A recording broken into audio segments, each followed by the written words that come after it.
هل تقدر تخمن ايه هم اشهر 3 آلات موسيقية في العالم من المركز الثالث للاول؟ يعني اي اغنية انت بتحبها غالبا فيها واحدة على الاقل من ال3 دول اللي غيروا شكل الموسيقى في العالم كله. المركز الثالث الكمانجة. ليه؟ هي الاقدم في ال3 آلات اللي هنقولهم، هي الاقرب لصوت الانسان. زي ما الانسان عنده احبال صوتية، الكمانجة احبال اوتار، وبيبقى صوت الحرف بتاعها او النوتة متصل مستمر زي صوت الانسان، فبالتالي بتعبر عن انواع المشاعر الانسانية بدقة وعمق شديد جدا، فرح، حزن، توتر، صريخ حتى. وهي نجم الاوركسترا الكلاسيكي، مش بس بقى كمانجات، لا ده تشيلو، كونترباس، وفيولا، دول نفس عيلة الكمانجة. على فكرة هي الآلة الوحيدة في ال3 آلات اللي هقولهم اللي بنقدر نستخدمها عشان نلعب موسيقى شرقي بالمقامات الشرقية. المركز الثاني البيانو. ليه؟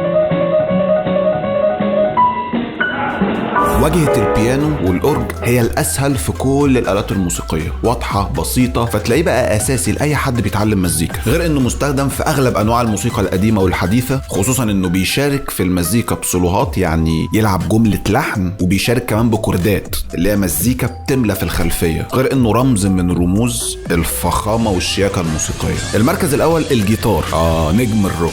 ليه؟ لأنه مش بس مستخدم في أغلب أنواع الموسيقى الحديثة، لا كمان بين اغلب الاعمار والثقافات المختلفة، خصوصا الشباب اللي هم اكتر فئة بتسمع مزيكا، غير انه صديق للمغنيين لسهولة العزف والحركة بيه، مش بس موسيقيا، لا كستايل وشكل. هو الاروش، هو الاصيع، فهو الاشهر. في ناس تحب تتعلمه بس لزوم الروشنة مش اكتر. رتب لي انت ال3 آلات بالنسبة لك وقول لي ليه، لان اكيد في اذواق مختلفة وكلام مهم.